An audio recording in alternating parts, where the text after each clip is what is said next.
cellule était vide, les murs vierges, totalement vierges, hideusement vierges. Dans un des coins, au-dessus d'une pissotière pestilentielle, une faible lumière tombait du plafond et se fracassait sur le ciment brut. Combien de nuits allais-je bien pouvoir passer ici ? Mes yeux s'habituaient progressivement à la semi-obscurité. En réalité, les murs n'étaient pas tout à fait vierges. De petits graffitis trompèrent mon ennui. Ici une date, là un nom ou un club de foot. À l'aide de quoi leurs auteurs les avaient-ils réalisés ? Sans doute un petit morceau de métal qui avait passé la fouille. Des ongles ou peut-être même des dents. Car même ici, ceux qui passaient par là devaient laisser une trace.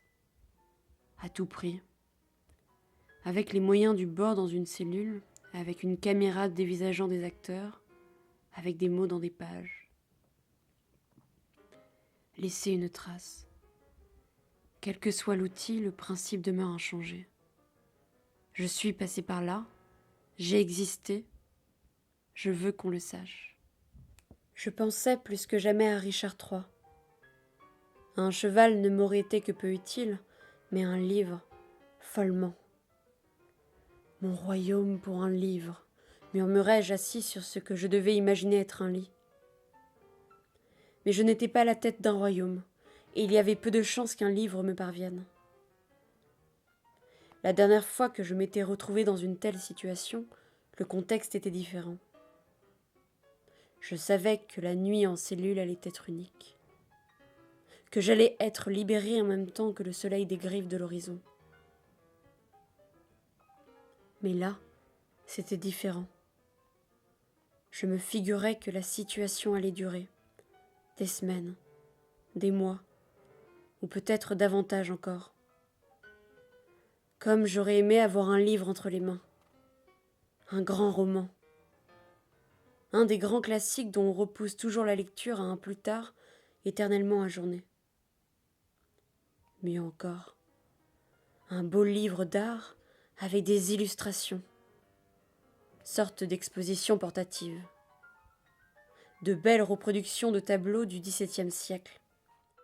C'est ça qu'il me fallait, de vastes paysages que mon œil arpenterait jusqu'à en perdre haleine, avec des forêts et des montagnes au loin, des nymphes alanguies jouissant de tout leur corps dans la tiède lumière vespérale, de l'espace, beaucoup d'espace, des ciels aussi, vastes, infinis, et peuplés de nuages immenses qui vagabondent sans but, propulsés par un vent aveugle.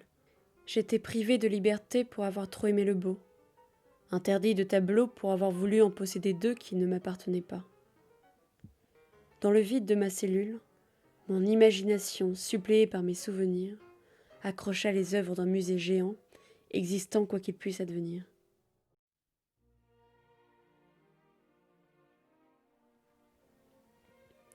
Cette perspective me rassura. Mes pensées gravitèrent autour du centre de mon cosmos esthétique.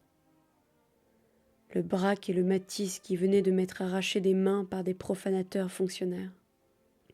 En fermant les yeux, les deux toiles s'accrochèrent sur le mur noir de mes paupières. Pendant près de 6 mois, mes observations quasi quotidiennes avaient incrusté dans ma mémoire chacun de leurs détails. Leur simple surface était devenue un espace en volume dans lequel j'entrais en dansant.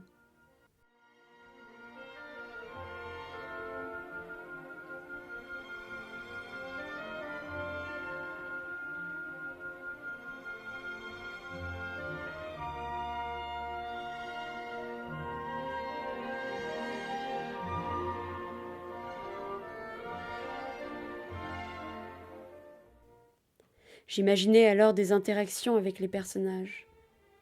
Les dialogues étaient amicaux. Nous avions appris à nous connaître.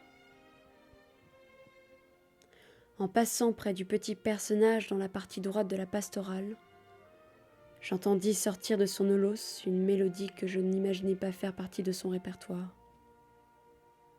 Du miel, pour mes oreilles agressées par la rudesse de l'interrogatoire. Elles en redemandèrent.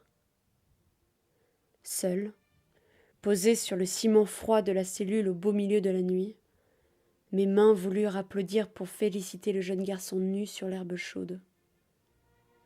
Curieux, je questionnais les relations qui pouvaient le lier aux deux femmes, nues elles aussi. L'une était rousse, l'autre brune. Cette dernière, d'un mouvement de la cuisse qui la rendait chaste au regard impudique du spectateur, cachait partiellement un autre garçon. Tiens, qui pouvait-il être ? Peut-être Pierre, le fils du peintre âgé d'à peine 10 ans en 1905. Ce même fils que le regardeur avisé distingue un an plus tôt dans Luxe calme et velouté. Cela me parut alors évident. Entre ce tableau peint à Saint-Tropez chez Paul Signac, une photographie d'époque de Pierre Matisse vue dans un livre, la pastorale elle-même et la copie qu'en avait fait Alexander, le visage du garçon avait perdu toute la netteté de ses contours. Remède dans la plupart des circonstances de ma vie, le silence eut à cet instant le goût d'un puissant poison. Pour le faire disparaître, je mis en branle mes pensées. Quelle empreinte réelle les images déposent-elles en nous ? Combien de temps mettent-elles à s'estomper ? Pire, à s'effacer définitivement. Il y avait bien sûr les œuvres d'art, mais aussi les visages de ceux qu'on aime. Sans les béquilles que sont devenues les photos, de quoi seraient faits nos souvenirs ? Des spectres ? Des silhouettes informes flottant entre des lieux et des temps à jamais incertains ? Ou, peut-être pire encore, du vide à l'infini. Avant l'apparition de la photographie, combien de visages d'êtres aimés se sont-ils évaporés après le passage de 30, de 20 ou même de 10 années ? Le réel mit subitement fin à ce voyage immobile qui avait raccourci le temps et stabilisé le rythme des battements de mon cœur. Je pensais aux toiles d'Alexander dans le lit clos. Comment une perquisition aussi minutieuse avait-elle pu laisser passer une telle chose ? C'était inexplicable.